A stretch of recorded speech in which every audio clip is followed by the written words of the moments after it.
everyone. How are you doing? Happy day. Happy Friday. Hope you are doing well. I impromptu again. very impromptu podcast. Hope you all just having a fantastic day. I'm just gonna pull this music down for a bit so you can hear me.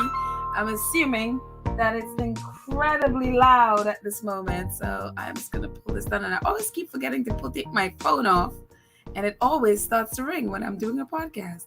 So anyways, let's just pull this down a bit. Hello, welcome to Facts and Two Cents. As you know, this is a channel that supports the Duke and Duchess of Sussex, Harry, Meghan, Archie, Baby Lily, Mama Doria, Poola Guy, the chickens, and all of us in the Invictus community.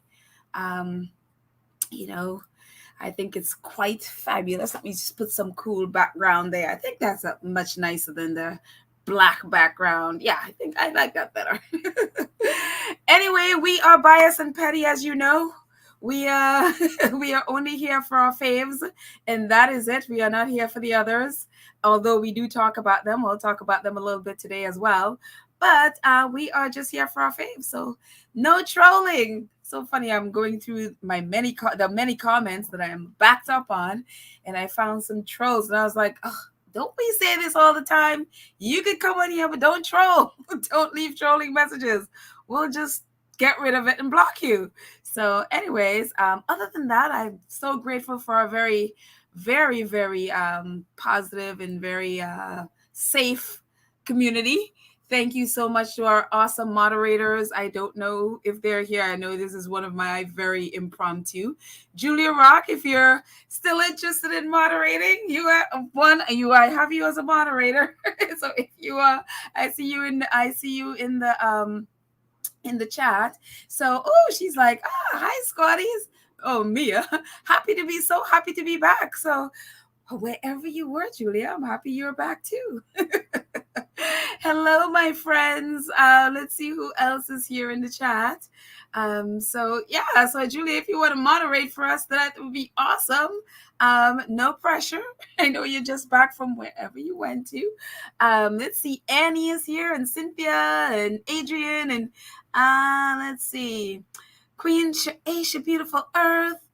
I will never get over that name. It's just awesome. Judy and Emma Day and Lorna, Mara, Cynthia, Madison, Verda. Oh, wow. A lot of our friends. It's so funny. Annie came on and I was like, Annie, I think it's just going to be you and I. Rochelle and Kathy. Hey, Kathy. Let's see. I'll probably put it on the screen. Why don't I? Margaret is here and Vanessa's here and Black Queen. And let's see. Oh, yeah. Jez is Julia Rock telling us she's back. Hey. And Sonia. And Verda. And Prudence is here. Hello, Prudence. Happy Friday. Yes, to our awesome squaddies. Absolutely. Let's see. Patricia is here. Hey. Margaret. Yeah, we got you. Elizabeth is here as well. Hey, Elizabeth. Annie is just shouting out everyone here. Oral and Kenneth and Doug.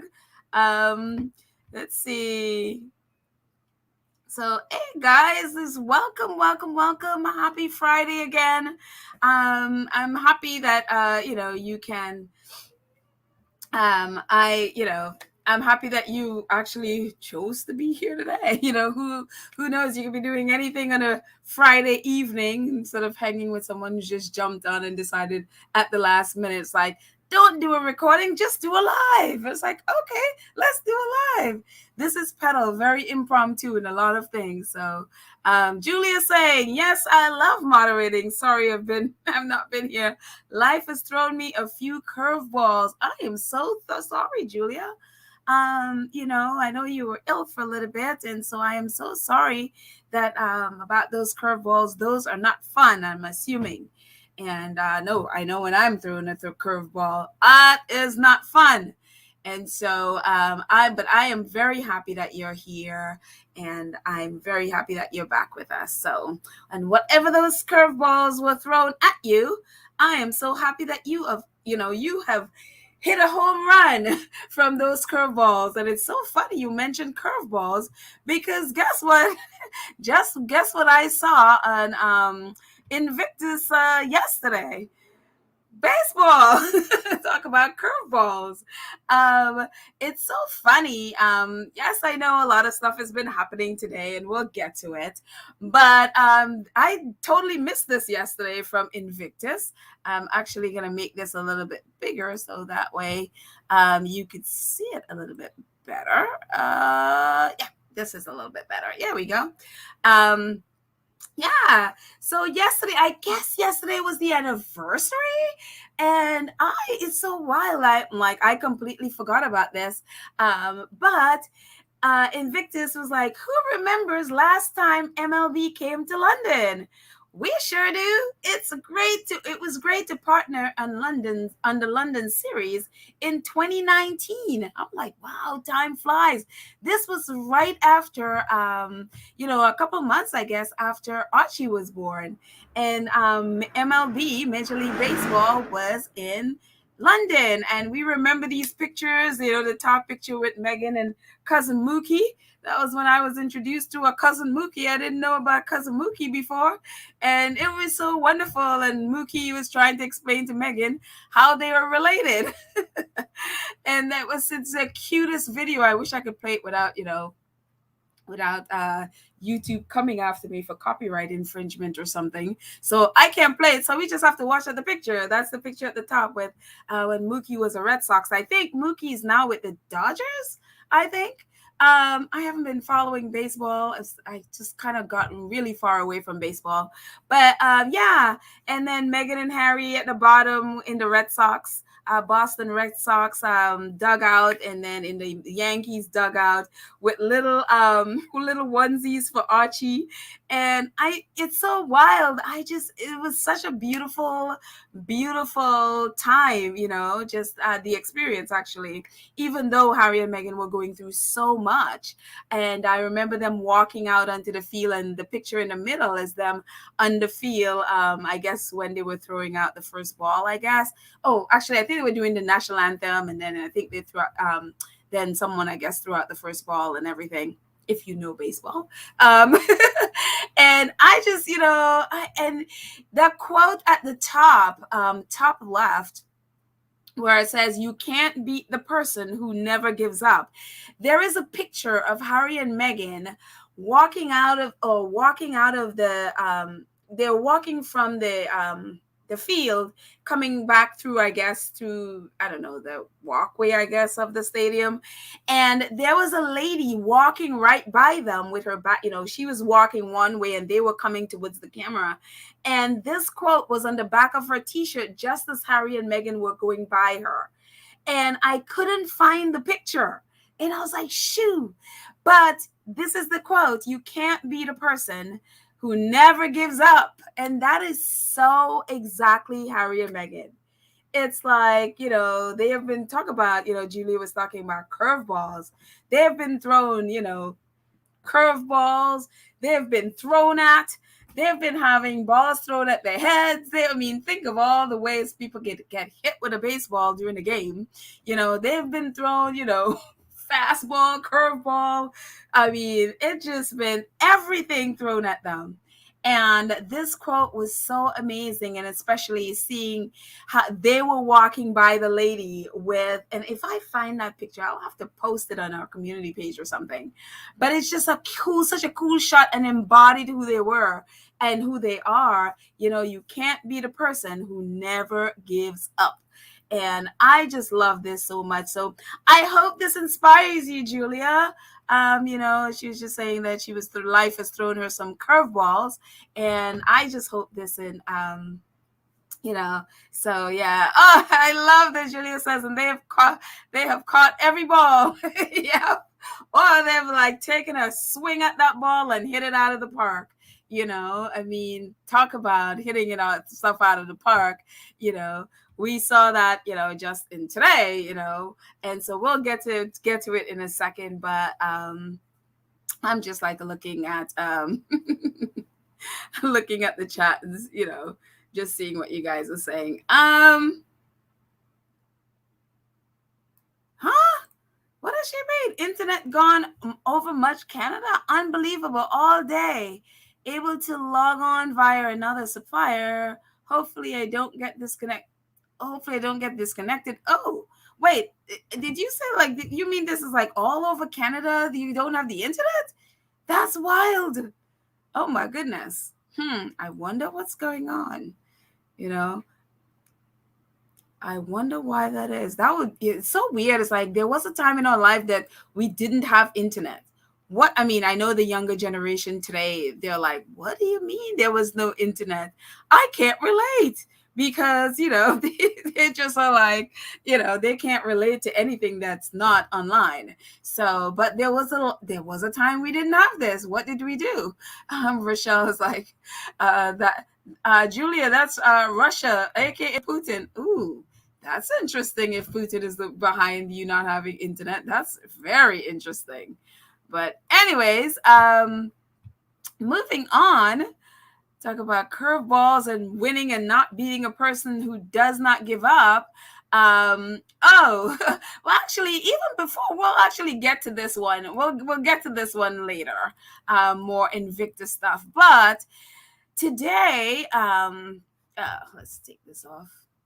As you can tell, I'm a little discombobulated at the second. Okay. Thank you, Rochelle. We'll just take that off there.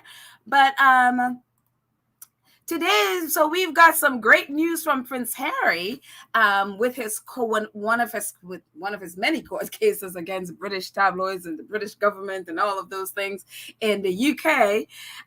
So today we've had some great news, but I was just thinking back to when this whole news about Harry with this latest court case in against the Mail on Sunday, along with, think about Meghan's court case against the Mail on Sunday. I mean, it's never ending with them.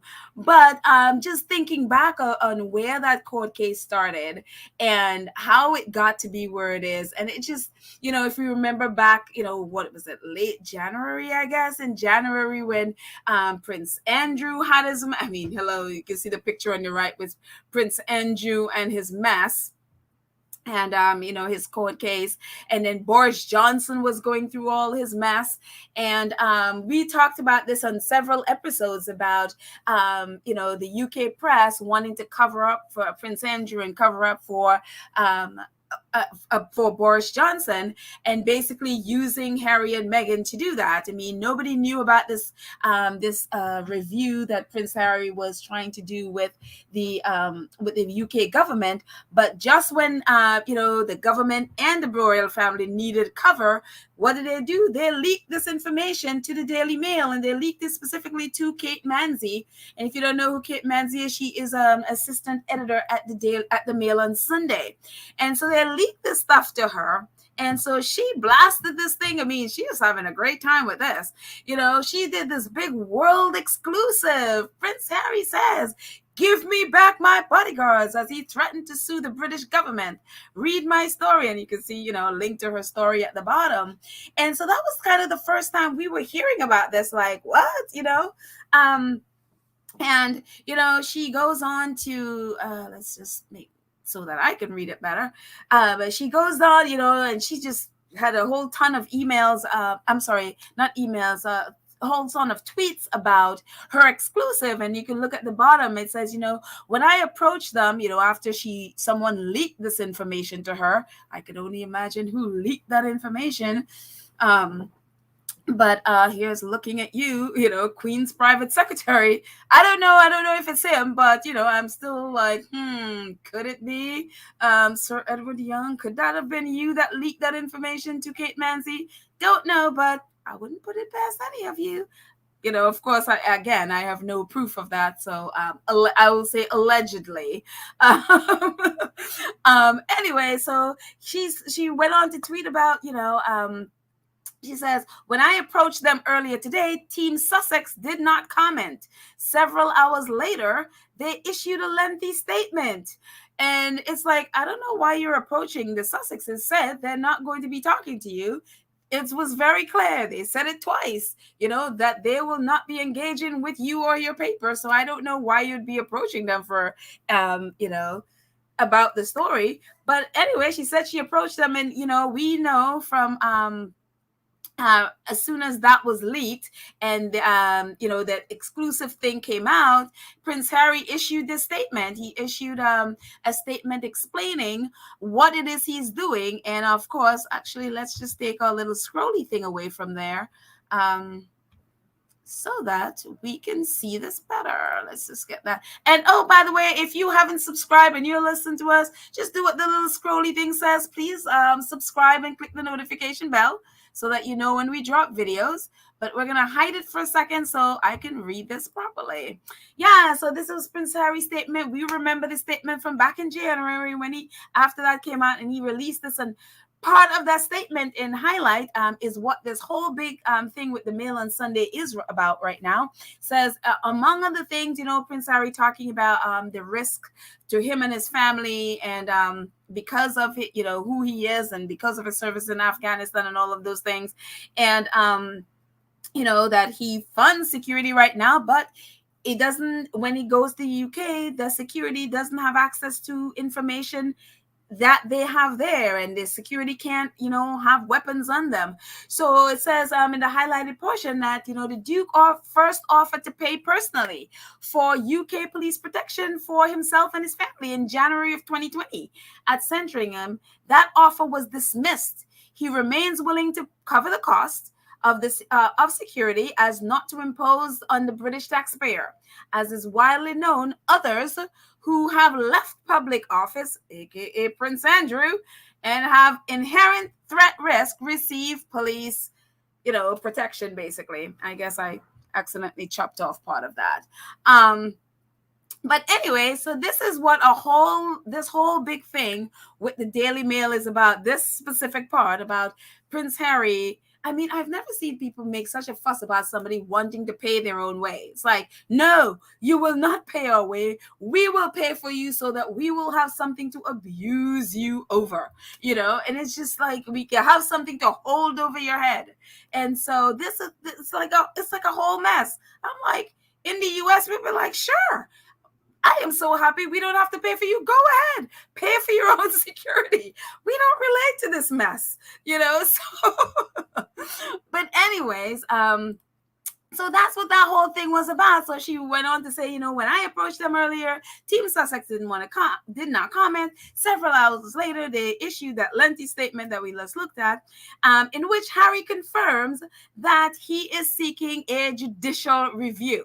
Notice, see what Harry says. We are seeking a judicial review. And if you look at the top where Kate Manzi is doing her world exclusive, her exclusive says he is threatening to sue. Completely different things. Seeking a judicial review does not equal suing somebody. So first off, her whole exclusive started off with a lie. Harry is not suing. He is seeking a judicial review of why his security was taken away. And, hopefully if when they find out, they would actually sue. But, that's just me, wanting Harry to just take them on. But anyways, and so it's, after that, Kate Manzi she was just been celebrating. I mean, she was just bragging about her story. The story came out at the Mail on Sunday, as you can see at the bottom, and you could see also at the top, on the left hand side, you see the Andrew issue that they've been, they report on it, but they put Harry and Meghan right there because they know everyone is going to bypass Andrew and go straight for Harry and Meghan's story, which is what the Mail on Sunday does, and the Daily Mail. And, so she's at the top. It's like, yeah, story I broke in the Mail on Sunday is finally coming out. Harry fights to have his bodyguard reinstated. And if you look at right at the top of that article, she's like, forgive us forgive us a bit of trumpet blowing in the Mail on Sunday tomorrow. I mean, she was celebrating her world exclusive. Like, okay. All right, it's one thing to have an exclusive, but, girlfriend is like celebrating her exclusive, is blowing her trumpets, and, I guess a few weeks later, this happened. She has a new exclusive. Harry wanted a confidentiality order on his court battle with the UK government, and when I did break the story, his spin machine briefed friendly journals first with a gloss that led to inaccurate headlines. So much for tackling misinformation. That was her big thing, basically called Harry a liar, basically saying that, when she did her thing, when she broke her story, he basically has a spin doctor, as she calls them, or, PR people, basically spin it to basically, mislead the public. And which he's saying led to inaccurate headlines. And so much for tackling misinformation, which is a dig at Harry, because we know that Harry is working with the Aspen group that's tackling misinformation. So this is a dig at Harry and basically calling him a hypocrite and a liar. That here he is giving out misinformation about about what he talked about in his statement, about wanting to pay for his own way, and and what led to that, and basically literally calling him a liar. So anyway, Kate Mansi went on to say, as I reported in the Mail on the right on Sunday, Home Office now says there was no offer by Prince Harry, and I guess it's my logo is blocking it there. I should have brought this down lower, but it's I don't remember what it is over there. It says there is no offer by Prince Harry, I guess, to pay for his security. Review correspondence to pay for UK security, which would seem rather contrary to the off-record briefing by Team Sussex that favored media outlets at the time. Basically, what she's saying is like, Harry said that he had offered to pay for his security. That's what he said in a statement. But according to the briefings, and this is actually true, because when the first hearing happened, the lawyer for the Home Office claimed that Harry never offered to pay for his security. And so she is taking this from that. She's saying, it's, according to what the Home Office is saying in that review, in that first hearing, there was no offer by Prince Harry to pay for his security. So basically, Home Office gave false information. But when you look at you see that, and that's pretty much what she reported in her article. If you read the articles, that basically Prince Harry is lying. He claimed that he offered to pay, and then the Home Office said he didn't offer to pay. And so, but we know from yesterday, from the court yesterday, it's you see the Newsweek article right at the bottom. I hope this all makes sense. You see the Newsweek article at the bottom. It says, Harry also said palace staff did not pass on his offer to pay for his police protection to the Royal and VIP Executive Committee, RAVEC, which took the decision among information not passed on, according to a court filing, was Harry's offer to pay for his police protection made to the royals while he was negotiating his way out of the palace in January 2020. And the BBC News has also reported that an offer Prince Harry's counsel say was made, including in an email to Sir Edward Young in 2020, which was not passed on to RAVEC. So obviously Kate Mansi got the wrong information. I guess before she wrote, she should have done a little more digging before she wrote this stuff. And so this is why Harry decided to sue, because he's like, I did offer to pay. And as we see in the BBC, the little BBC clip at the bottom, he also sent Sir Edward Young an email with this in the email. So that means Harry has receipts. So this is why we're in court. So when all of this happened, and of course, Kate Mansi's dig at Harry about misinformation, Harry decided to sue. And at first, people were saying like, okay, that's kind of petty. He's always in court, whatever. But when you think about what Kate Mansi was saying and using against Harry, It's like she is basically one calling him a liar, calling him saying that he basically is giving out misinformation, the very thing he's doing, he claims to be tackling at Aspen Group, all of which is putting Harry's business at risk, putting his reputation at risk, calling him a liar when he is working on misinformation. All of that in that one little tweet. She basically has done done a tractor trailer through his, basically, to his reputation, because think of all the business and the charity stuff that Harry does. All of that stuff depends on him being credible. All of that stuff depends on him being a person who is upstanding and honest, and and all of those things. All of those things depend on Harry's good reputation. And in that one tweet, she basically did a tractor trailer through it. And not only that, she put that in her article. And that is why Harry decided to sue, and it's just like, and of course, Daily Mail's like, no, but this is true. This is true. Good luck on trying to prove that, since that we know from yesterday's hearing that Harry did offer to pay, and that Harry does have receipts that Sir Edward Young has an email with him offering to pay. So good luck on that, Miss Kate Mancy, who was bragging, and then this was from, and obviously this was from yesterday, which I'm sure, you may or may not have read about it. You may or may not have seen. Or maybe Baron and Duchess of Success has talked about this. So, but just in case you didn't, talks about Prince Harry's latest stage in Wynn's latest stage in Mail on Sunday High Court libel claim.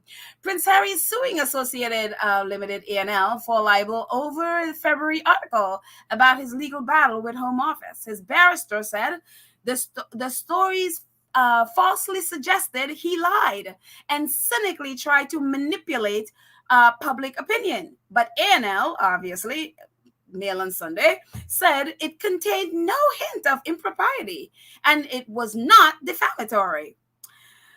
Mr. Justice Nicklin ruled that the article meant Prince Harry was responsible for spinning facts and misleading public into thinking he had been offering to pay for police protection, and was challenging a refusal by the government to allow him to do so. So he's like, that's exactly what your article, exactly what Prince Harry was saying your article said.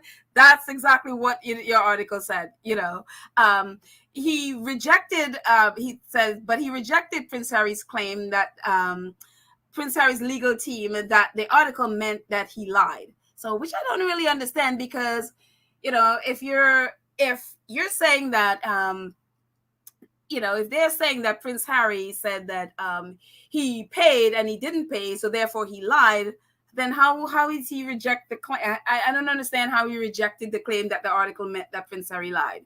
But that's what the lawyer did. I mean, that's what the judge did. But it goes on to say lawyers for the newspaper publisher had argued the focus of the article was on a statement put out by the Duke's PR machine rather than by the Duke himself. But the judge disagreed, saying that without further clarification, readers would believe the statements made on the prince's behalf were approved by him. So basically, this is the first part, of the case. Basically, he won. This is like the first battle in the case. Like the libel case is not done yet. This is the first part of it. Now it can actually move forward. It's on the Daily Mail or Mail on Sunday to put forward a defense, like, no, but what we said was true, so therefore whatever their defense is going to be. So basically the judge is saying, yeah, what you said there was defamatory, because you can't put those things there and then claim it didn't defame him when it did. The article said he lied, and that is what you meant. You can't write that and then claim, oh no, but that's not what we meant. That's what you wrote. So, and that's what you get out of the article. That's what I got out of it when I first saw it. So there you go. So good kudos to Prince Harry. fighting this. Again, so many people were saying, this is silly. Why can't he let it go? And it's like, no, this is literally went to his credibility. And again, with all of the things that Prince Harry does, on a daily basis with his charities and all of those things, his credibility is absolutely necessary. People need to trust. I mean, even when you think of the interview that not interview, but the conversation Meghan just had with Gloria Steinem. One of the things Gloria Steinem said is, the thing with Harry and Meghan is that people trust them when they say something. People trust their words, and that's the thing they have. And if you're writing something that's claiming that Prince Harry is lying about paying, and when that's not the truth, and then spinning it to make it look like it's the truth, but they basically misinforming the public, then that's goes straight to his credibility, and so what Gloria was saying is, like, people trust Harry's words. They trust what he says. They trust what Meghan says. And so if it's, if they're misleading people, then that will completely discredit everything that they're about, so again, when people were saying, why is he always having to sue people? This is why, because his whole reputation depends on it. So I am so happy that Harry sued, and now, the judge agrees with him. That article definitely was defamatory. And so again, this is the first part of it. We'll see what A&L does. If they pursue this, I mean, it'll be kind of stupid for them to pursue it, because again, it came out in court yesterday that yes, there is absolute evidence that Harry did offer to pay. So I'm not sure why they would go pursuing this any further, because now that we know Harry has emailed and that he did offer to pay, I don't see how they can claim that anything in their article is the truth. So, but yeah. But my thing with all of this is, like, I wish that Harry and Meghan will, if they continue going after the Daily Mail and stuff, that they will start suing individual reporters, because this is ridiculous. It's absolutely ridiculous that reporters are allowed to do this kind of thing and get away with it, and so this the thing with this, and this has been all over the press. I mean, all over the U.S. I mean, the U.S. Outlets have been all over this as well. Is obviously the Daily Mail wants to distract from this and to distract from this win. So what did they do? They plastered, I guess, whomever took those pictures of Archie and Harry and Meghan at July 4th. I guess sold their pictures to the Daily Mail, because someone posted screenshots on Twitter where the Daily Mail had tons of those pictures. And it's like, so in order to distract from this, they have now put that out there. And it's just like, again, why I'm always on us squatties not posting intrusive pictures, even though they're out in public. It's intrusive in the fact that they're there on, time, spending family time with their son. That's why when they see that our appetite for those things, that is exactly what they would be giving more of, so now they're trying to distract from this and putting that out there. So, but I'm happy to see, like, my timeline has been kind of free of it. So I'm like, kudos to squatties for not falling for it. But yeah, so it's unreal. Let's see. Michelle says, the Mail on Sunday, Daily Mail and the Sun are rags that need to be taken out of business once and for all. They are not journalism. They are vile, slanderous rags. Absolutely. I mean, it's so funny. Someone posted this funny thing on Twitter yesterday of, I think it was a US tabloid, and they were like, this is how the US does tabloid. Or they're like, hey, UK, this is how the US does tabloid. And it was just the most ridiculous thing on the cover of this tabloid. And so in the US, we don't have that kind of culture as in the UK, where tabloid journalism is mainstream. In the US, you won't see nonsense tabloids like, I don't know, the Inquirer or whatever, unmainstream, unless it's, has to do with, they say, the president of the or former White House occupant who did some crazy stuff with the Inquirer. But apart from really that, you won't see that on mainstream television or mainstream news here. There's a clear line between tabloids and mainstream press in the US. So but yeah, I agree, they need to be taken out of business, or at least if they want to be tabloid, I mean, you can, be tabloid, but have a clear line where this is fake, and it doesn't become where tabloid stuff ends up on the BBC or ends up on ITV or one of those, supposedly legitimate press. So Denise says, it's ironic that this fake reporter is trying to justify her article, reputation do the 5. I'm not sure what that means, do the 5. But he has no care. She's destroying his reputation. Yeah, I mean, it's wild to see how they really don't care that what they were doing. They really don't care that they were destroying his, Kate Manzi. No care in the world that what she was saying would destroy his career. And I think that's the point. They are doing everything they can to destroy whatever Harry and Meghan are connected with. There's a specific reason she went for that misinformation, where she pointedly said, about, so much for, going against misinformation. She pointedly did that because why? Prince Harry was just now working with the Aspen group, who literally tackle misinformation. So that was very deliberate. She deliberately put the spin doctor thing there because why? She wants people to think that whatever Harry does, he spins it to misinform, to, fool people. And so she was very specific. I mean, she's a writer, so she's very specific in the language she uses. So anything to discredit anything he says. And that's what she's doing. And their goal is to, whatever company Harry and Meghan are working with, whatever organization, to destroy that relationship so people would stop trusting them. And that's what, this whole narrative has been about, And so it's unreal that people do stuff like that. And it's wild that she is, accusing him of misinformation when all of her article was misinformation. It's unreal. Rochelle says, nobody with good sense in the U.S. will pay $6 to $10 for tabloid trash. No one. I'm sure there's some crazy person might do that, but seriously, I didn't even realize that's how much it costs. Like $6 to $10 for tabloids. That is unreal. Talk about, paying to be lied to. That's wow.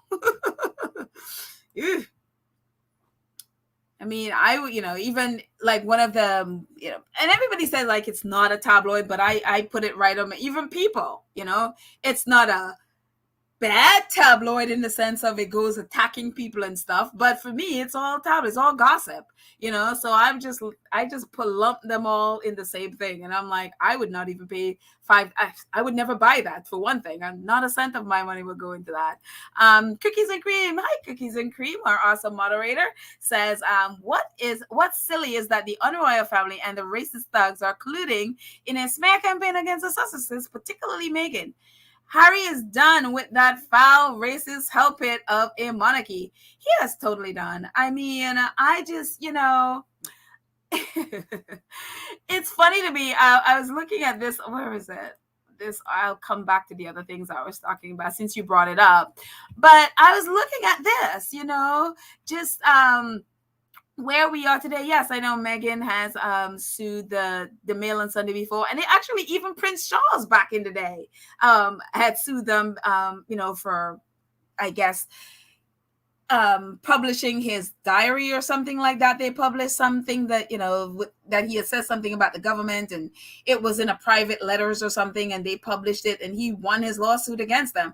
But now he's in bed with them. But if you look at, just look at where they are. Today, Harry's getting a win over the Mail on Sunday. And a couple of days ago, what we have? Charles and Camilla hiring a Daily Mail executive to be their communications secretary. And it's just like, I'm like, how do you even, like, I don't even know how you get to the place where Camilla and Charles are, knowing that his own son is suing them for trying to destroy his reputation, trying to destroy his ability to make a living, trying to destroy the influence he has, trying to destroy his platform. All of those things are in that article that Kate Manzi, or articles that Kate Manzi wrote. And yet his own father hired a assistant editor from that same paper to be his communications secretary. Like, it boggles the mind that of all the people in the UK, this is what Prince Charles chose to do. And it really just highlights the difference between them. I mean, you're a king, and this is the gutter that you're going to go to find. I mean, you can only imagine what the Daily Mail has on Prince Charles. I mean, ever since he opened his mouth about Rwanda, we see what's been happening. So, and, a lot of that came from Rupert Murdoch from the Times. As we know, Rupert Murdoch owns the Times. But you have to wonder what the Daily Mail has on him. Because why else would you hire someone who is the editor of the Mail on Sunday? Why would you do that? So unreal. Leg says, how does the royal family have suppression abilities in the media? They're totally suppressed Baldylock's affair. I remember the guy from Scotland highlighting that he couldn't do anything up to him.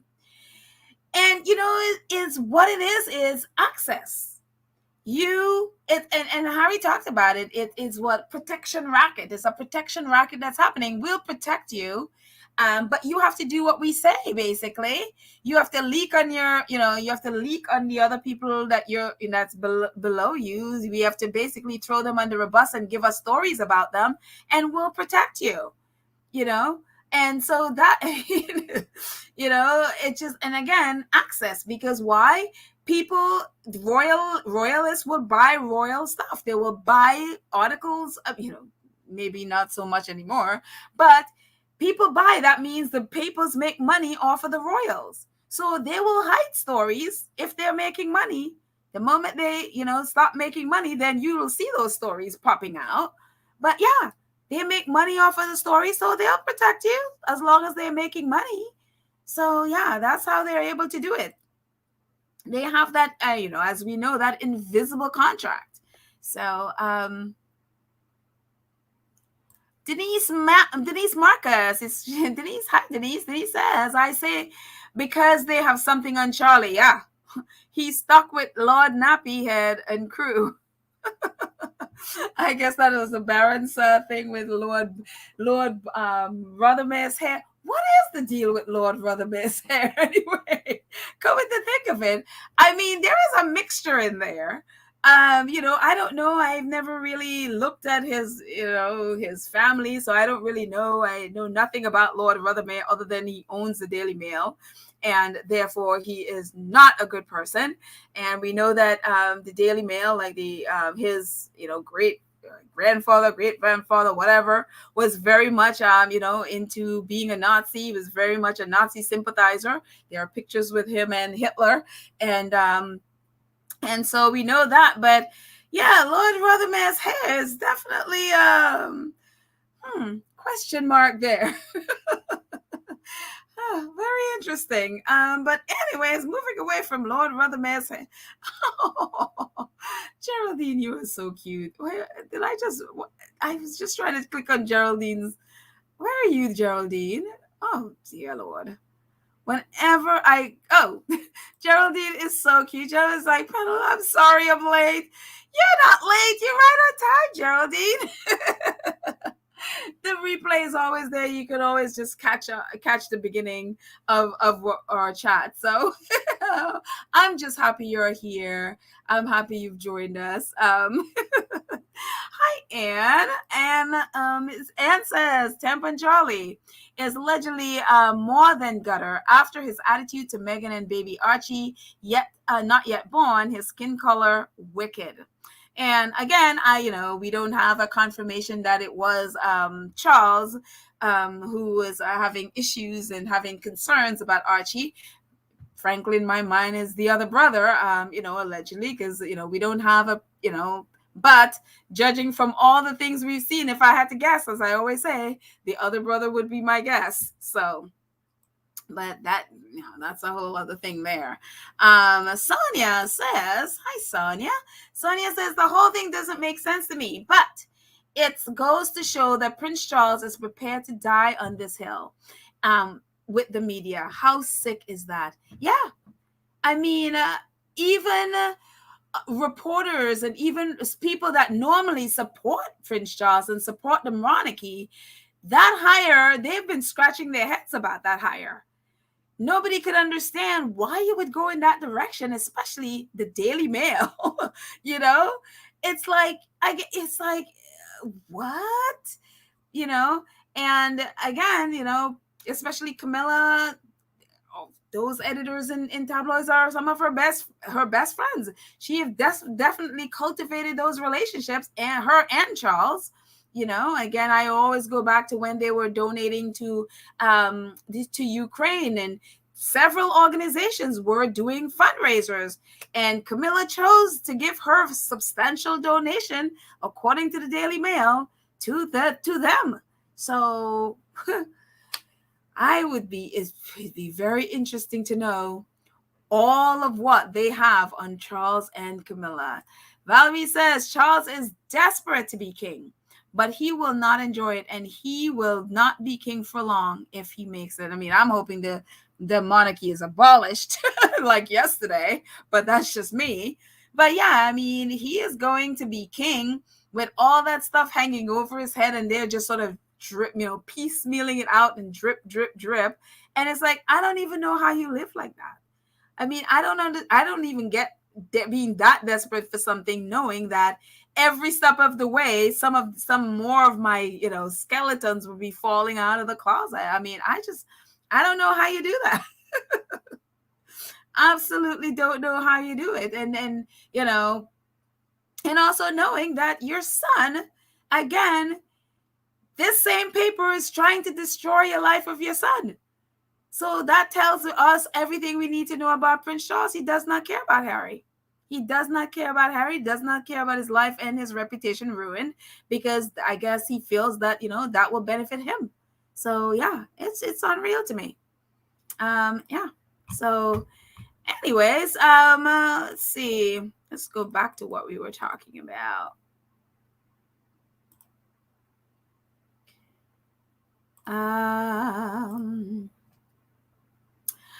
Yeah, so apart from some of the final things about this thing is what Harry is requesting, because I didn't see it in other articles, but I was happy to come across this in Variety magazine about now that he's won the first part of this is what Harry is requesting. And according to Variety, it's like, Harry wins the first stage of case against the Mail on Sunday over defamatory story. It says the suggestion is in the articles are self-evidently exceptionally serious and damaging.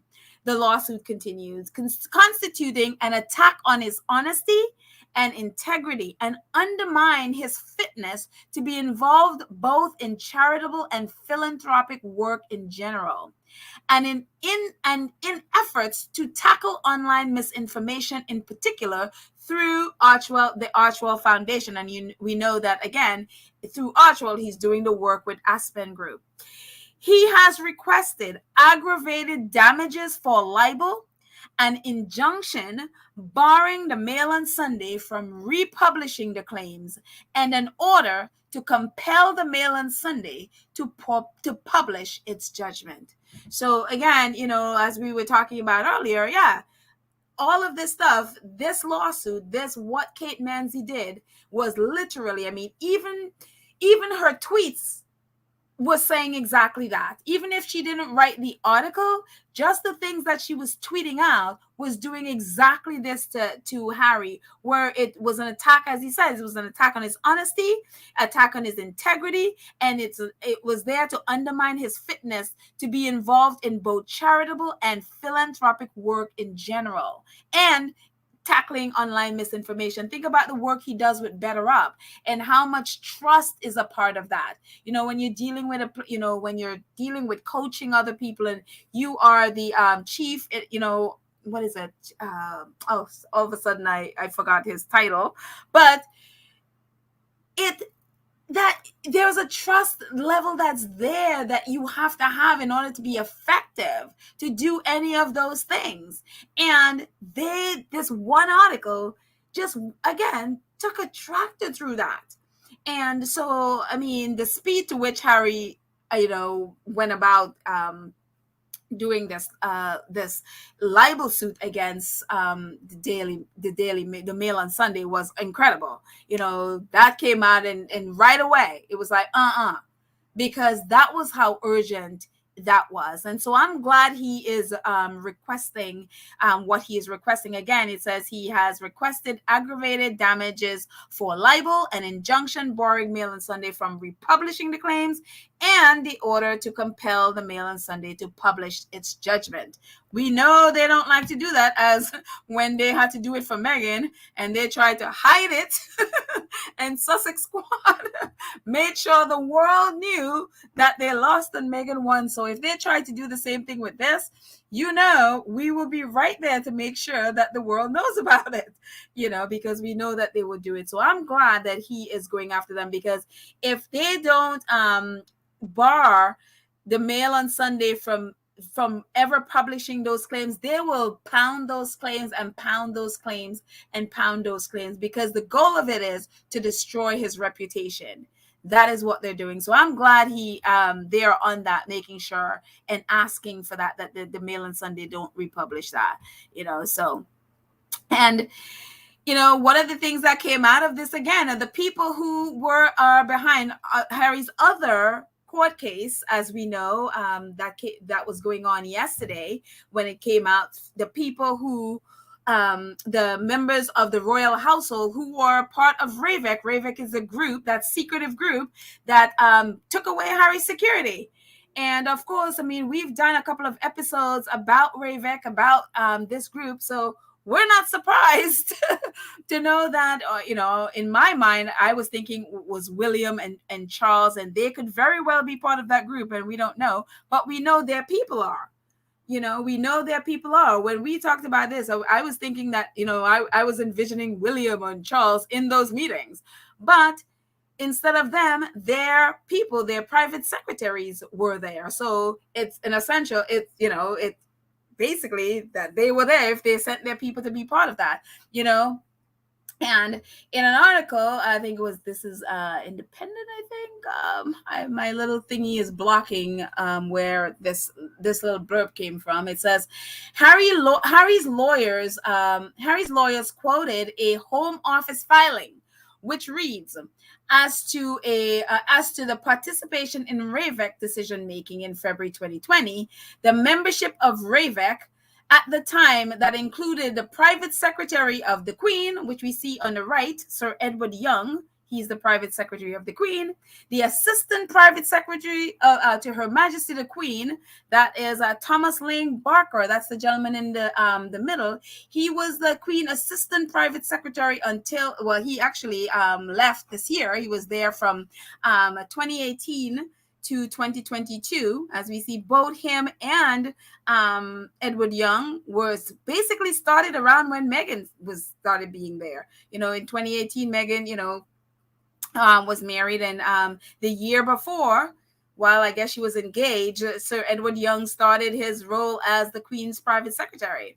And along with them, the assistant private secretary, the assistant private secretary to Her Majesty the Queen, which is Thomas Lang Barker, and the Queen and the Master of Prince of Wales household, which is Sir Clive Alderton.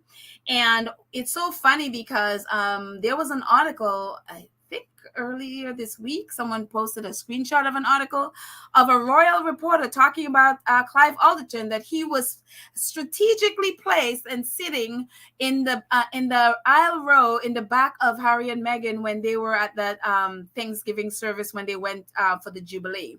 That Prince Charles is he is the master of his household, Clive Alderton. He was strategically placed there. And these were the three people from the royal household that we know of so far that were part of Ravik and the Ravik, the decision making to take Harry and Meghan's security away.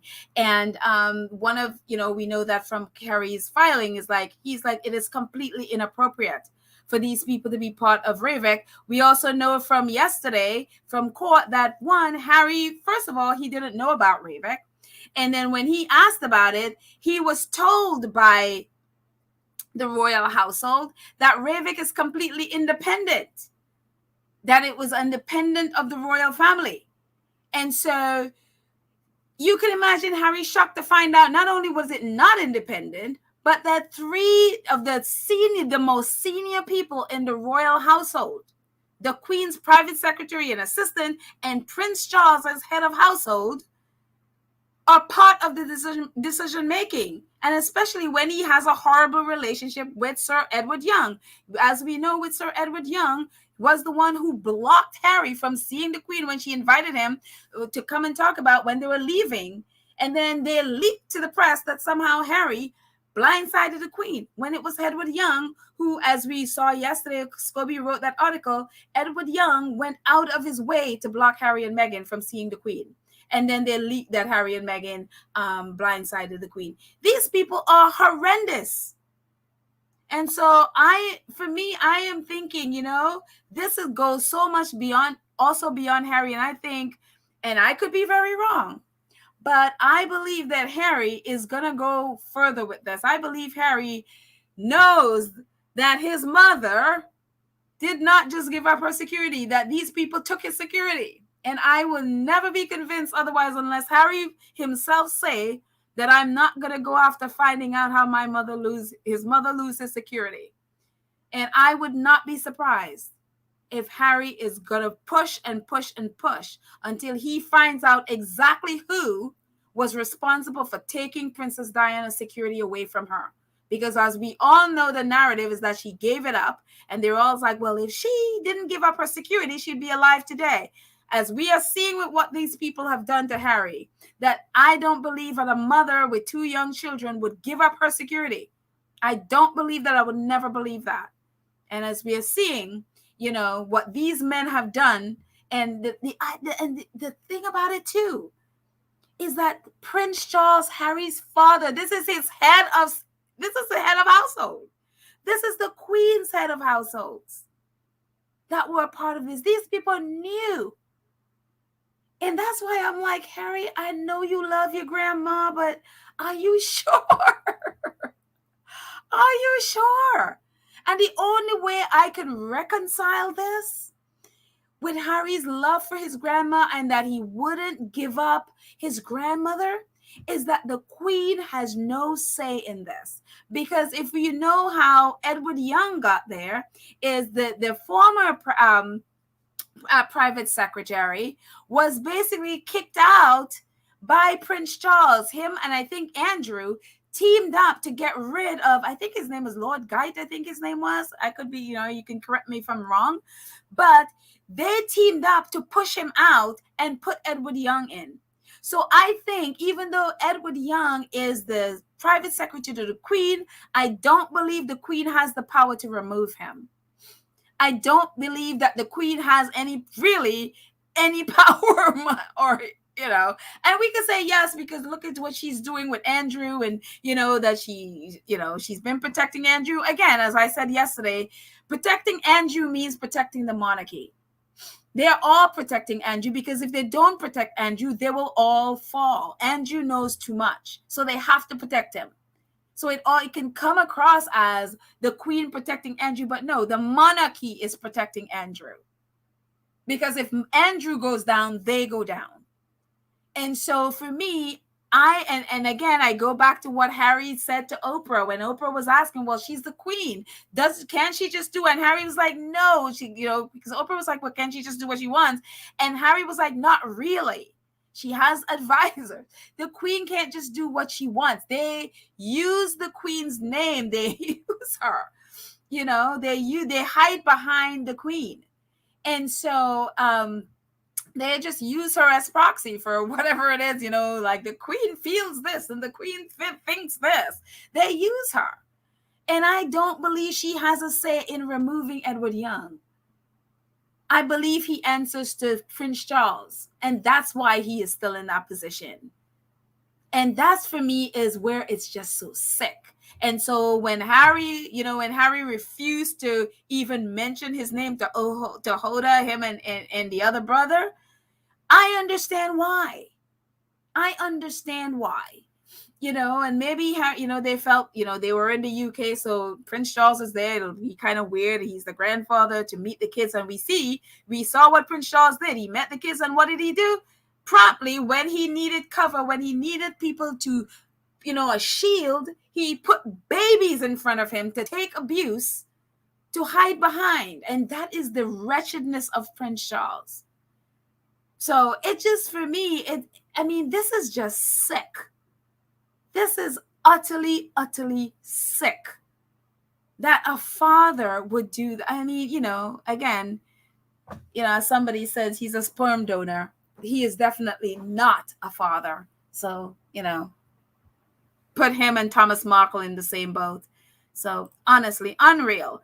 But, of all the things that was going on, one of the things that is, I feel like has been good today is the fact that the British press has not been able, especially the tabloid, they've not been able to spin the news of, Harry's win, at least, even though it's the first stage of it, but they have not been able to spin it because, and this is only just a minuscule amount of press. I was like, okay, I'm just going to put this on one slide. I don't want to use two slides and all the press that this got. But this story of Harry's win is it got worldwide so fast that the Daily Mail and the Sun and the Express, whatever, they couldn't spin any of it. And oh my goodness, the American press has jumped all over this. There were NBC outlets all over the US have been carrying. I'm like, I didn't even know NBC had this many outlets. And I guess they have an outlet in every state.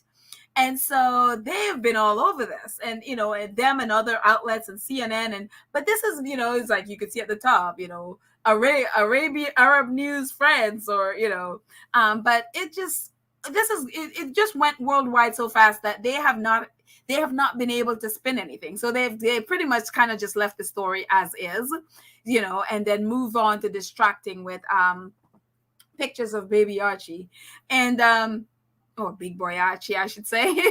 But yeah, so this has been the good thing about this. It's like, and I think hopefully with other stories that I would see this kind of coverage in the sense that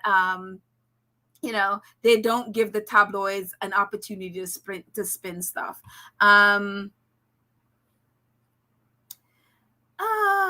Let's see. Gwendolyn says, Mashar, they all absolutely need to disappear. I'm assuming you mean the tabloids. Hopefully they do. They do disappear. Peddle, the Guardian avoided using the word win.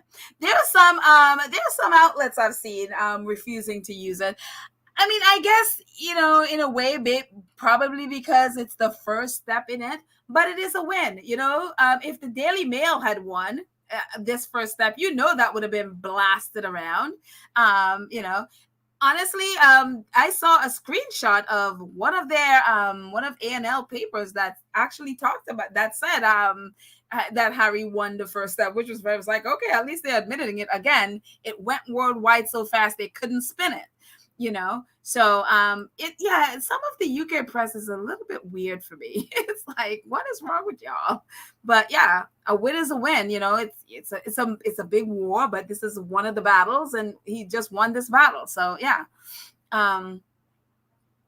I remember when Meghan's case was there, when she was suing the Mail on Sunday, and the first battle, Mail on Sunday won, and they were going crazy with it. That they really thought that was it. Meghan is going, she was going down, and they were very happy to be blasting that all over. So, let's see, Lottie. Lydia, she's talking to Lydia. What these folks don't know is that Harry married a real woman and that she would go with him to the ends of the earth. Yeah.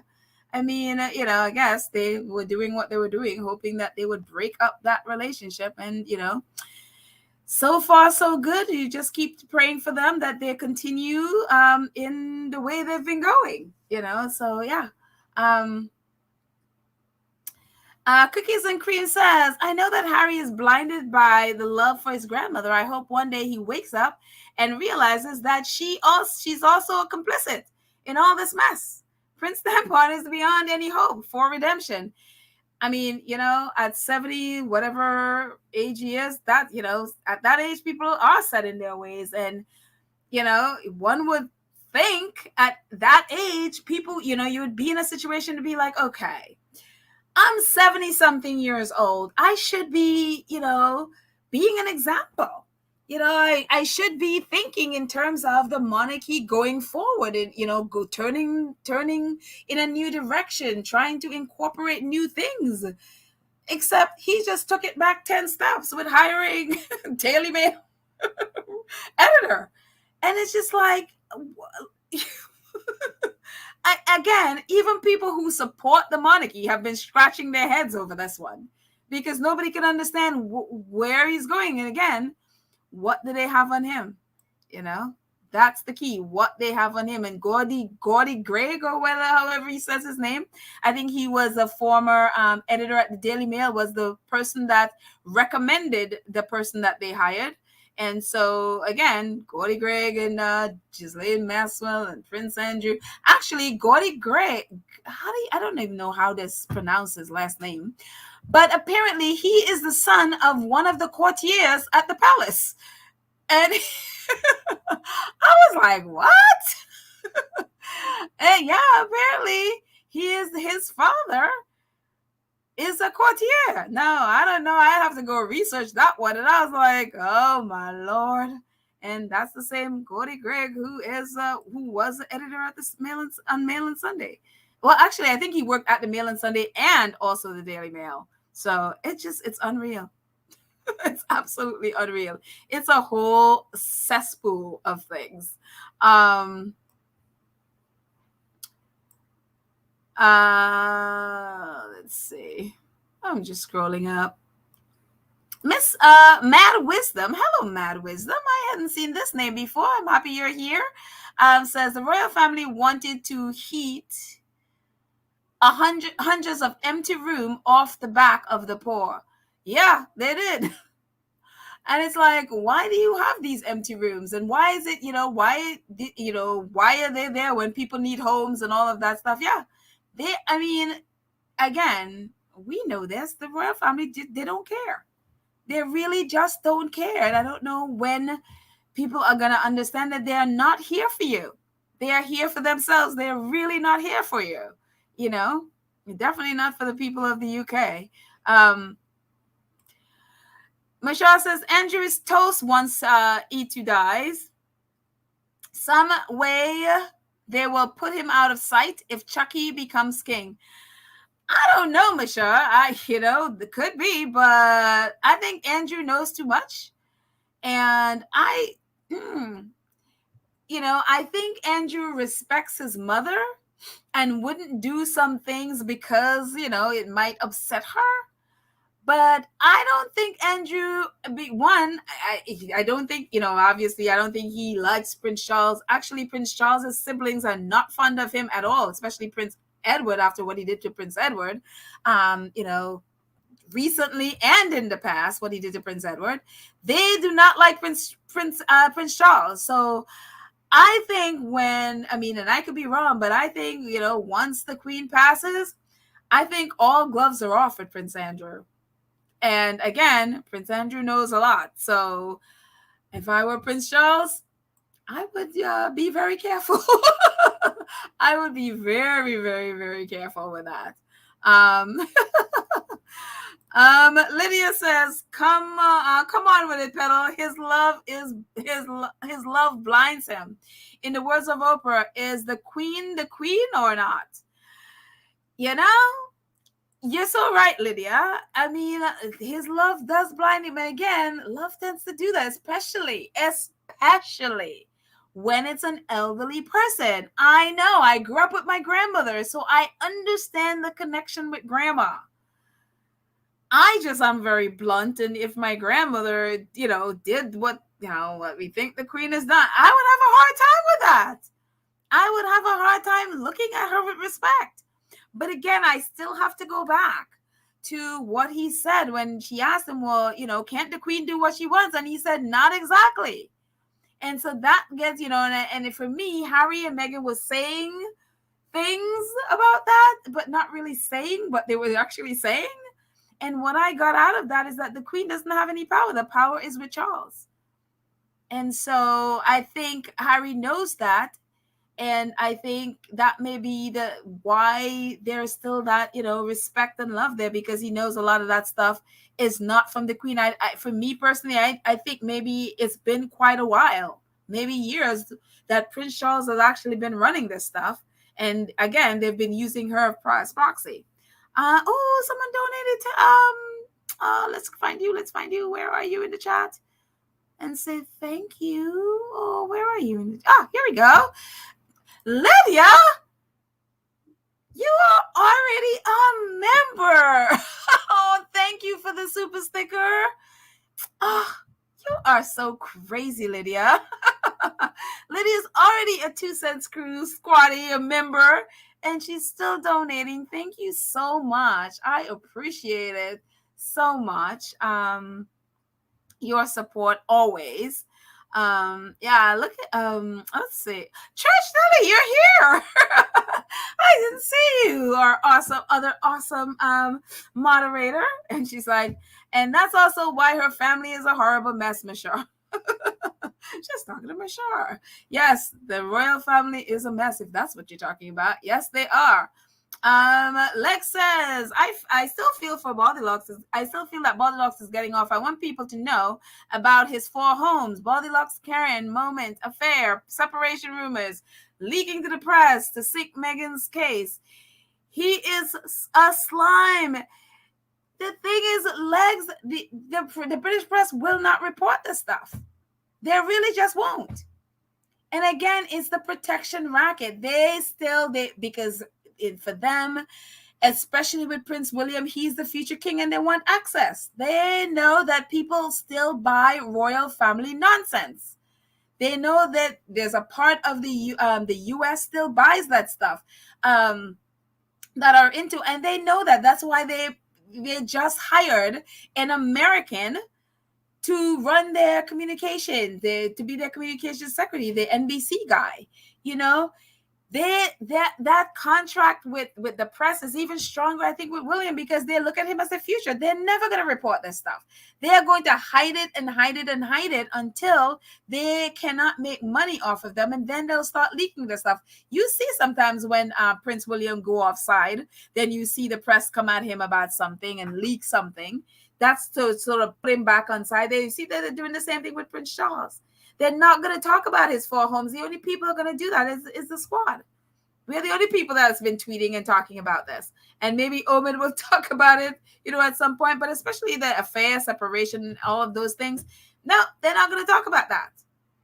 They are, I think Prince William sent his lawyers after them. They are not going to talk about it, Leaking to the press, yeah. I mean, if you watch I did get a chance to watch that the BBC documentary that I was boycotting at first, and where the reporters themselves were outing themselves about leak, and outing Kensington Palace, especially Robert Jobson, about Kensington Palace leaking like a faucet and leaking against Harry and Meghan. So they have talked about it. But the rest of the house and the affair stuff, they're never going to talk about that. Not unless they stop making money off of them, Gwen Gwendolyn says, everyone in that has family members that they love, but sometimes you have to let them go. They can hurt you more than a stranger. Oh my goodness. I'm telling you. I can't imagine again. I literally cannot imagine having Prince Charles as a father. That is just like, yeesh, dude. You know? And then on the other hand, having Thomas Markle as a father. I mean, I would always be shocking to me how Harry and Meghan could end up with the two worst people as fathers. Like, I don't think you can get any worse than those two at all. So unreal. Prudence says maybe she's getting dementia. That's flipping crazy. They need to take the scales from their eyes, Lord. I mean, British people do. They still do, but I think a lot of them are really set in their ways, and they see the Queen. I mean, even in the Caribbean, my mom was, like I was telling you with my mom, she knows what the Queen is. She knows, that the Queen is not.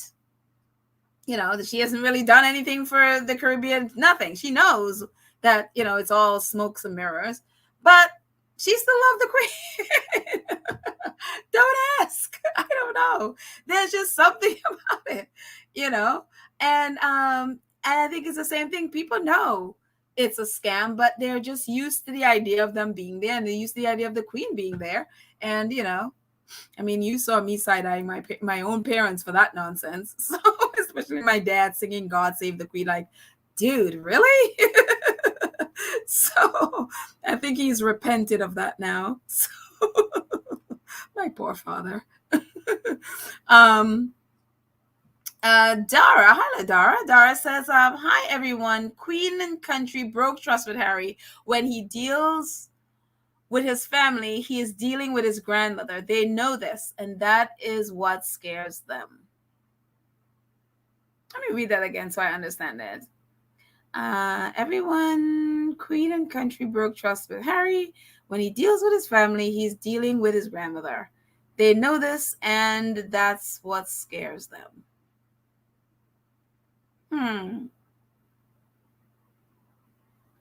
Do you mean that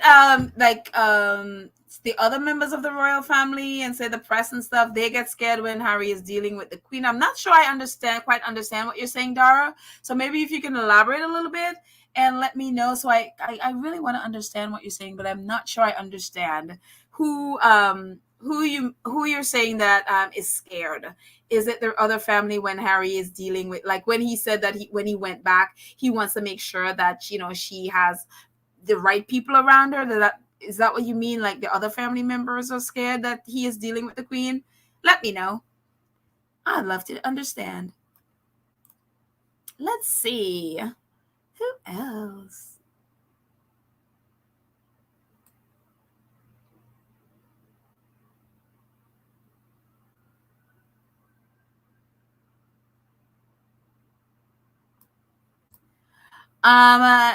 Adrian says that is why Elizabeth and Margaret Thatcher didn't meet eye to eye. They didn't care for each other.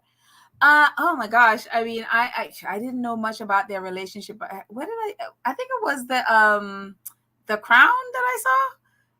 Yeah, the Crown. Yeah, the Crown. That I saw, and I was like, oh wow, I didn't realize that but again, I can understand from Margaret Thatcher's perspective. I mean, she's an elected official, yet, and I never could understand it, yet she has to bow to an unelected person, much less educated than she is, and she has to sit there and curtsy or bow, whatever she has to do, curtsy to this person who is unelected and head of the state. Like, I would have an issue with that if I was in Margaret Thatcher. I mean, don't get me wrong, I'm not a fan of Margaret Thatcher, but I would have had an issue with that as well. It's like, who are you, unelected person, to be like, and again, with the Queen's role, she can remove a prime minister. It's like an unelected person can have that much power. Unreal to me. Valerie says, I feel sad for Harry because regardless, it's sad to know you cannot trust your own father, just like Meghan. I'm telling you, that has to be one of the most devastating feeling. Because I mean, especially when you're a father, you have kids, you want to be able to introduce them, to your father, and have them and their father, your father, spend wonderful moments, grandfather moments, and all of those things. Now, Harry can't even trust Charles, because you have to be thinking like, okay, if I have my kids go around you again, you're just gonna use them as cover, right? And as shield to protect you from some other corrupt thing that you've done. And so it's just like, ew, that is unreal to me.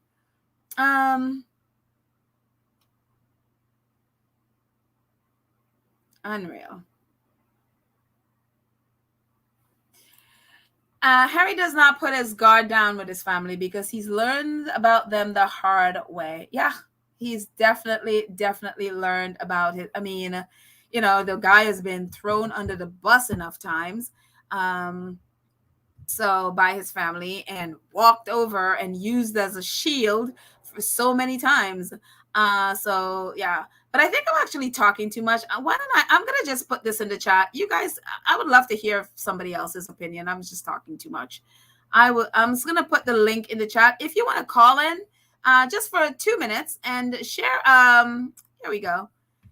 And share with me your thoughts on all of this stuff, because I'm just talking way too much.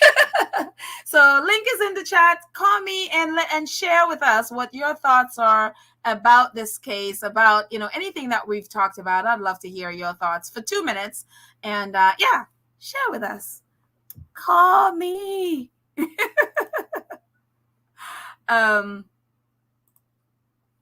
Yeah. So in the meantime, away from that for a second, and we're going to jump back into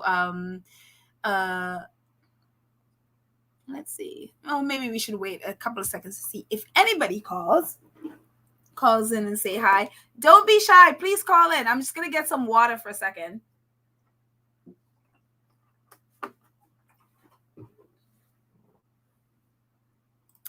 Verda says, Nostradamus' predictions are proven to be 70 to 75% correct. What do you mean? I don't know about this. What is this prediction? What? So explain what his prediction is. I have no idea what the Nostradamus' prediction is. So please do help. Pedal, does one leave something good? No, the palace is a sour soup to be dumped. Yes, absolutely. Abolish the monarchy. That's what I say. I mean, I don't see the value of it, so why not just dump it? Again, the link to call in is in the chat. So if you'd like to, please, I'd love to hear one or two of you if you'd like to. So, but in the meantime, we're going to jump away from Harry and the court case, and we're going to, since it's Friday, our wonderful friends at Invictus has given us some Friday feelings. And this is why I love Invictus. It's like, happy Friday feelings. What a perfect way to end a race with your friends. And I just love it, with the hugs and the high fives. I was like, aw. And if we remember at the Invictus games, we had a lot of proposals. So I believe the one, especially at the top, I think I vaguely remember that one being one of the proposals, So apparently, I think this was July the 6th. I had no idea July the 6th was International Kissing Day. Who knew? I was all up into trying to figure out how to teach that I missed International Kissing Day. So there, and it says there has been so many beautiful Invictus Games moments sealed with a kiss, and including Prince Harry kissing the head of one of the vets at the Invictus in The Hague. So I don't know if you guys had, celebrated International Kissing Day, or, maybe it's just Hugging Day or whatever, just International Day of Love. But I am so grateful that, Invictus reminded us to take a break and, really focus on our friendships and our love and kissing. So, hey, I'm all about that. So, um, Catherine says, Pedal, I unblocked my mic, but I do not want the camera on. Help. So you can just check where it has camera. Just turn your camera off.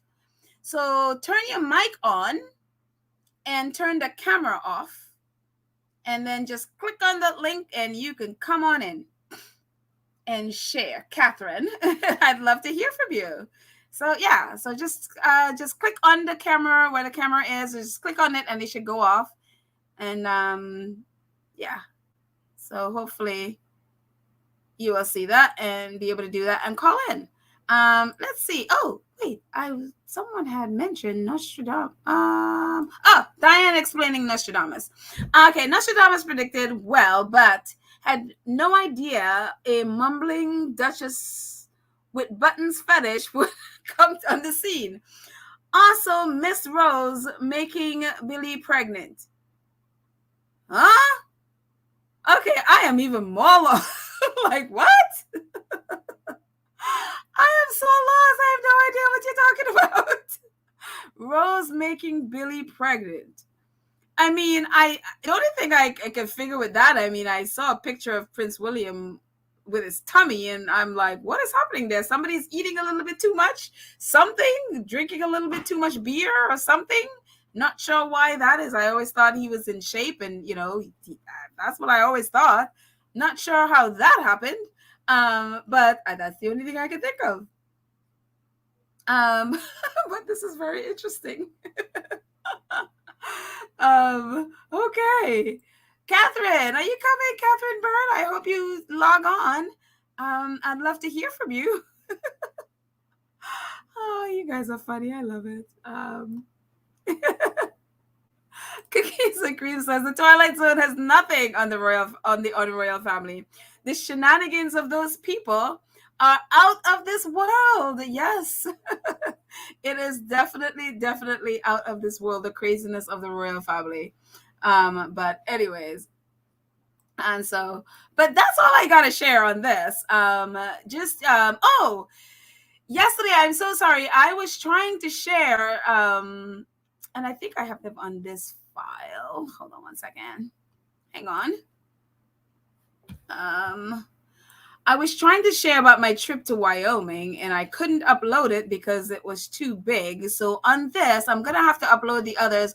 I put them in the community page and I don't know if everybody sees it. So I don't know if everybody has access to the community page. But on this, let's see. Oh, before we even get to that, someone in our comments yesterday was asking very kindly if there are still opportunities to donate and if there are still opportunities to be part of a fundraiser, and I sent her the link to this. So just so you know, this is still going. The World Central Kitchen, until they take this down, this is still there. The link is still there. If you are still interested in donating, please go ahead. This is still there. So right now, as you can see, as of yesterday when I pulled this up, it's $111,274. So yeah, if you are still interested and you're still able, please go ahead and donate to World Central Kitchen. They are doing amazing things, as you know, around the world.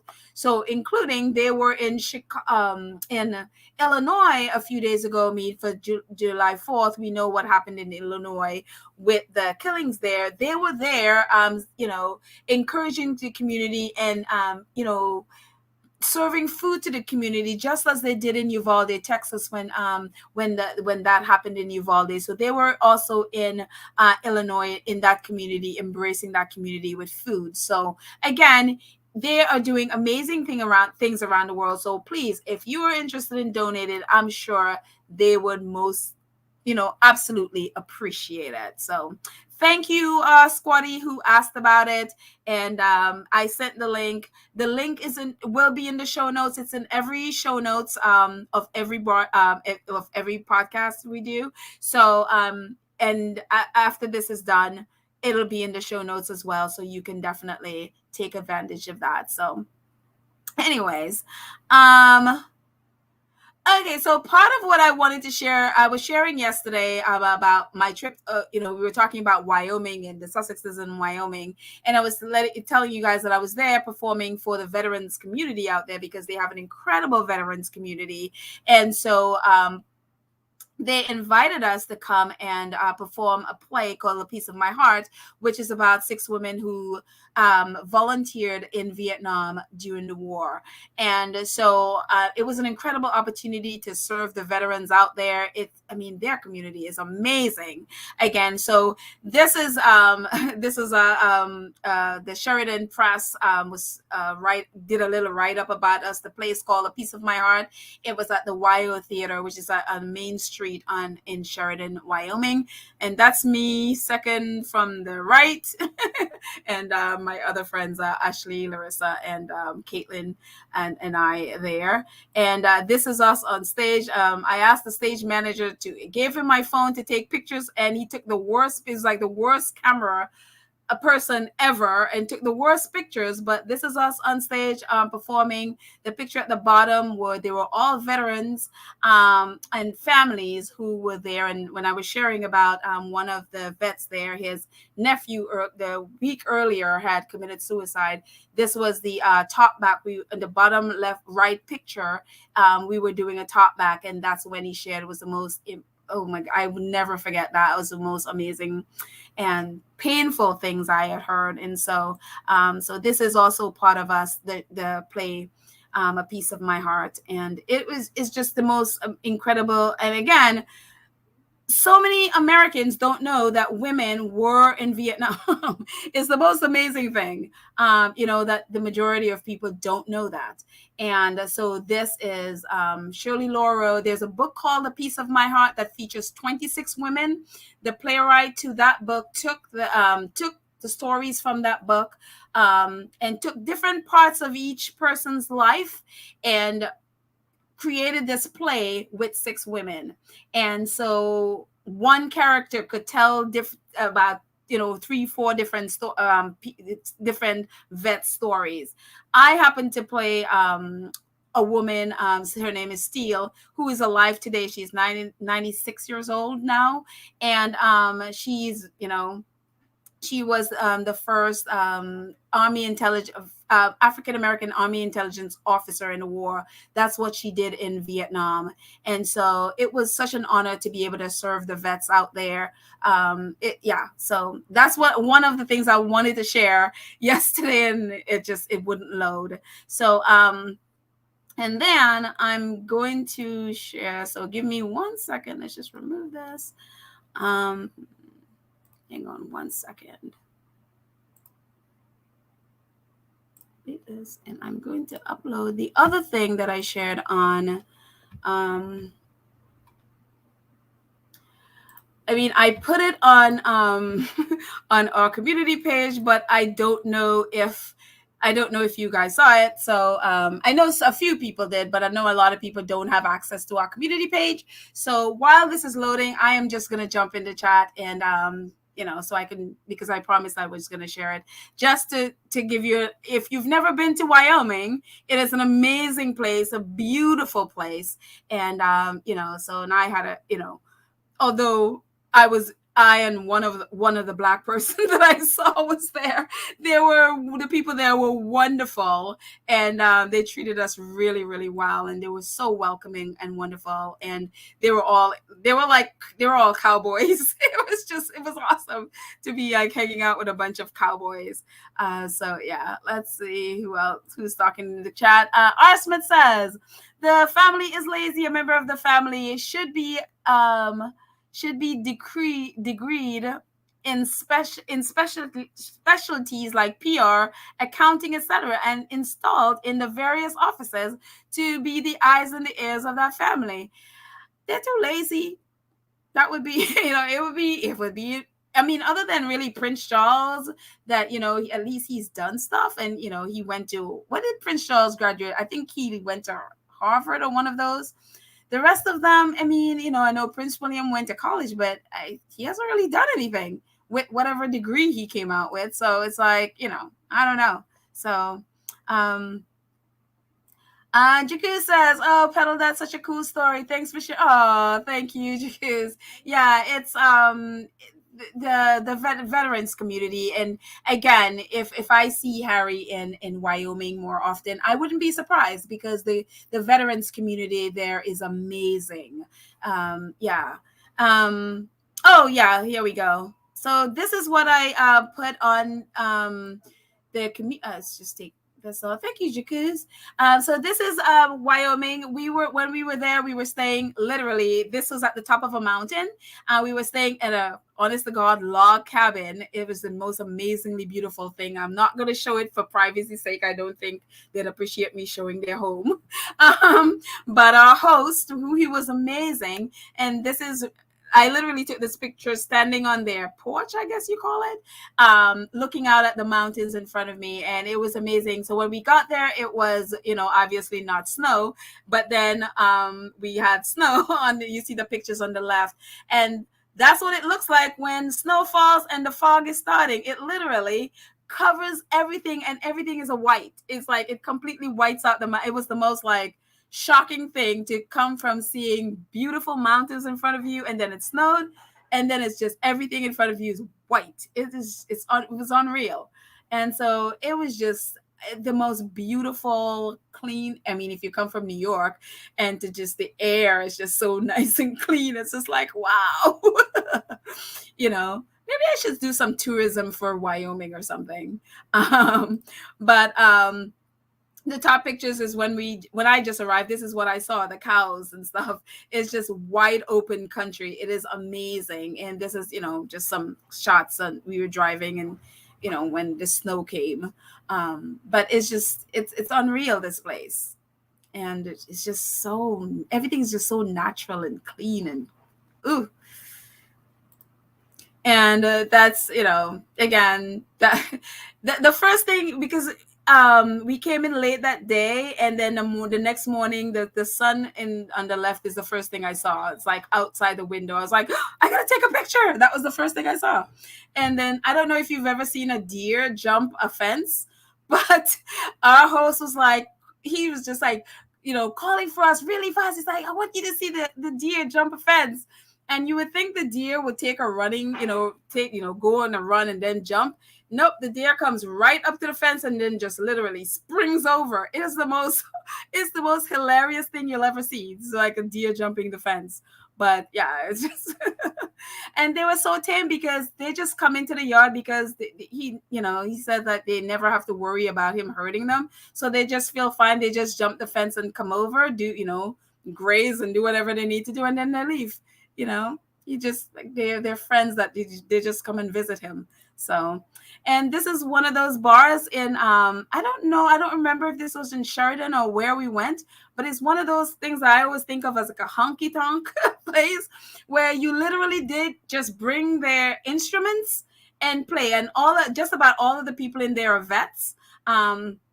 There were a few that were not, but the large majority of this in this bar place, it's like a bar / museum, because the pictures on the right was like the museum part of it, is that they all just bring an instrument and you just play.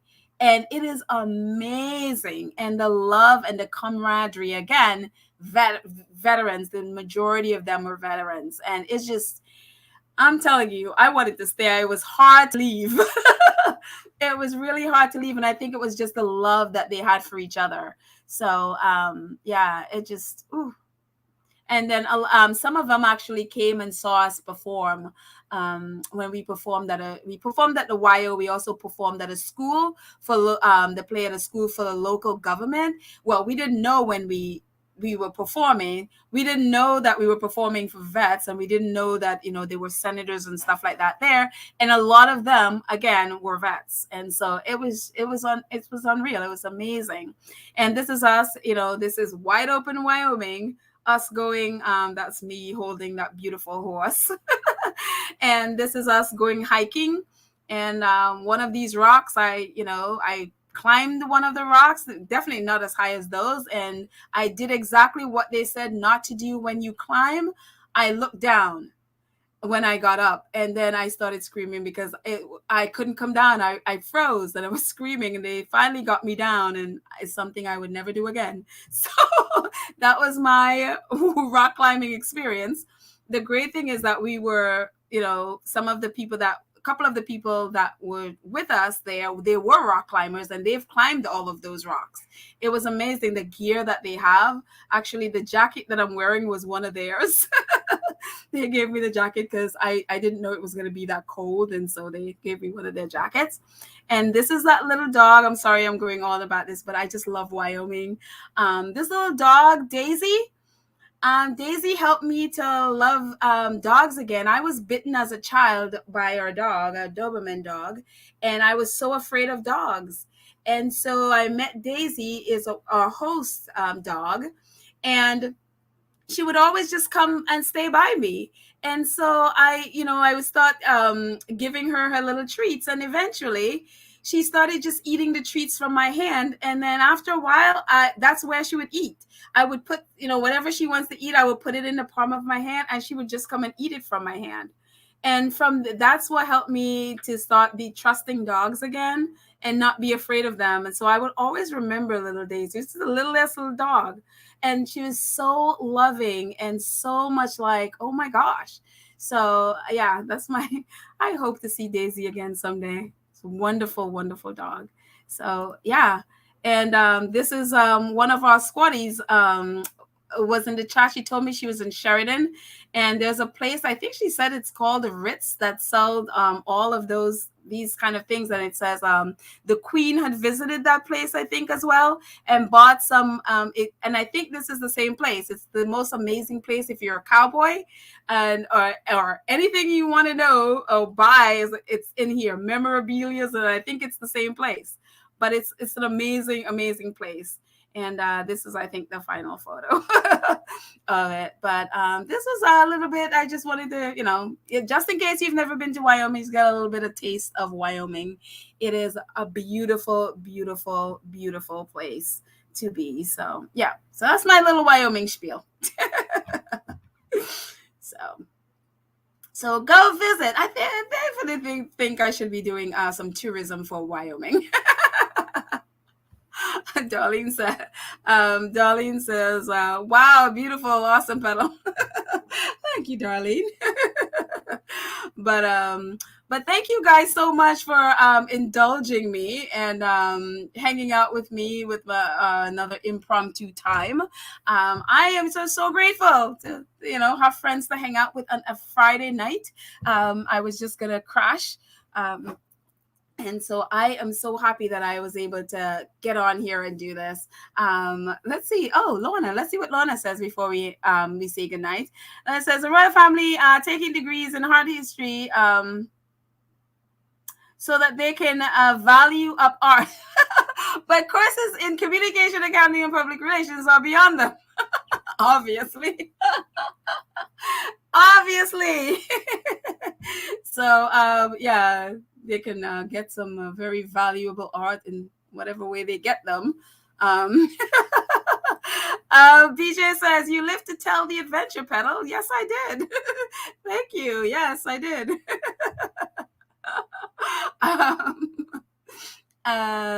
Let's see. Cookies and Cream says, the Cabbages need to stop their weird obsession with the Sussexes. They will never be like them, no matter how hard they try. They're imbeciles. Are they still trying to do this? I mean, I would assume I hadn't paid attention to, I know they were doing a lot of like the single wife femaling thing with Kate doing that to Meghan. I hadn't paid attention lately, so I didn't realize they were still doing that mess. I think, you know what it is? They are getting attention for doing that. So maybe we, should not be, giving them as much attention when, they are trying to get attention in any way, shape, or form. So I think maybe we should hold back on that, because honestly, for a part there, I just felt like she was doing it on purpose. So, anyways. Let's see. Finally, Judy. Hi, Judy Basil. Judy says, beautiful. Thanks for sharing. He has property there. I think he has property there. I see how calm and relaxing he may be there. Oh, I didn't know he has property there. Oh, again, their private stuff, I have no idea. I don't know. But yeah, if you need calm and relaxing, that definitely is a calm and relaxing place. So, and it's so big and wide open, you just have space for miles, and just seeing a bunch of cows, which I love. I love cows. So yeah. Oh, you're welcome, Angela. Yeah, absolutely. You're welcome. Mira says, beautiful landscape. Thanks for sharing. You guys, you're welcome. I'm happy to share. I think I need to post those pictures. That stuff has been buried in my files for so long that I hadn't thought of it in such a long time. So I need to share those. So, but anyway, guys, thank you so much for hanging out with me. Thank you so much for sharing your I can't believe nobody called me. Should I feel like really should I be hurt that not one person called to say to hang out with me on the line? Huh. Okay, maybe I won't be hurt. Maybe if you did it next time, I'll be hurt. But I promise I won't be hurt this time. So there. Anyways, maybe next time. Anyways, guys, have a great night. Sweet dreams. I love you. If you haven't subscribed to our channel, I'm going to put a little banner thing back up there. Subscribe, join, click the notification bell that you know when we drop a video. Thank you so much to our wonderful moderators who keep our chat safe. I see Lydia has been someone to remember to know do not use curse words. Thank you so much, Lydia, for that reminder. Thank you so much, Darlene. Aw, thank you. Have a great evening, guys. We're gonna end this with some music.